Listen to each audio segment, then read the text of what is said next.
नागरिकांनी बांधवांनी सहकार्य करावं अशी विनंती मी त्यांना करतो आणि ही रेल्वे होण्यासाठी शेवटपर्यंत आमचा लढत चालू आहे. पुणे आणि अहिल्यानगर जिल्ह्याच्या वतीने आंदोलन होईल का? कारण की अहिल्यानगर जिल्ह्यामध्ये त्या पद्धतीने संगमनेरला एकत्रित मोठ्या पद्धतीने सुरू आहे, पण पुणे जिल्ह्यात ठिकठिकाणी केले जात आहे.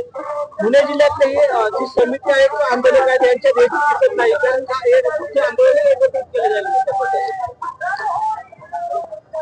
असं आहे की जी रेल्वेची कृती समिती आहे ती कृती समिती जो कार्यक्रम ठरवेल त्याप्रमाणे आम्ही पुढे जाऊ. शरद पवार पक्षाचे खासदार उद्या प्रधानमंत्र्यांची भेट घेणार आहेत रेल्वे हो, त्याच्याशी माझं फोनवर बोलणं झालेलं आहे. त्यांनी मला सांगितलं की मी उद्या माननीय पंतप्रधानांची भेट घेणार आहे, त्यावेळेला हा प्रश्न मी तिथं मांडेन आणि भेट झाल्यानंतर काय त्याच्यामध्ये होत आहे ते आपल्याला कळवेल आणि आपल्या माध्यमातून किंवा ते थेट तुम्हाला पण कळवेल. मुख्यमंत्री देवेंद्र फडणवीस यांनी तालुक्याला भेट दिली, त्यावेळेस तुमची त्याच्याशी चर्चा झाली होती. त्याचबरोबर तो टेक्निकल अहवाल आहे जेवारीबाबतचा हा तुम्ही मुख्यमंत्र्यांपर्यंत दिलेला आहे. पुढे राज्य सरकारची आता याबाबत काय भूमिका आहे, काय ठरले? राज्य सरकारने याच्यासाठीच तर डॉक्टर माशेलकरांच्या नेतृत्वाखाली एक कमिटी नेमलेली आहे. त्या कमिटीचा अहवाल आल्यानंतर जीएमआरटीचा प्रश्न स्पष्ट होईल. आंदोलनात जर तोडगा निघाला नाही तर यापुढच्या काळात राज्याचं शिष्टमंडळ स्वतः पंतप्रधानांची भेट घेईल.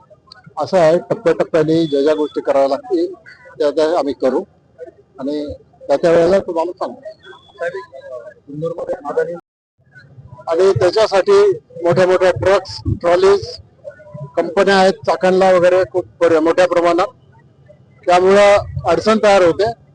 आणि म्हणून ही रेल्वे जशी शेतकऱ्यांसाठी गरजेची आहे, विद्यार्थ्यांसाठी गरजेची आहे, नागरिकांच्यासाठी गरजेची आहे आणि पुणे आणि नाशिक आणि ठाणे मुंबई असा हा जो ट्रँगल आहे, हा ट्रँगल जोडायचा प्रयत्न या रेल्वेच्या माध्यमातून करायचा आमचा पूर्वीपासूनचा निर्धार होता आहे आणि तोच निर्धार आम्ही पुढे नेणार आहोत.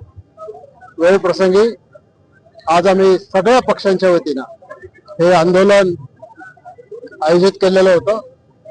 सर्व पक्ष सामील झाले याच्यामध्ये आणि त्याच्यामधून केंद्र सरकारला जनतेच्या भावना कळायला पाहिजे म्हणून आपण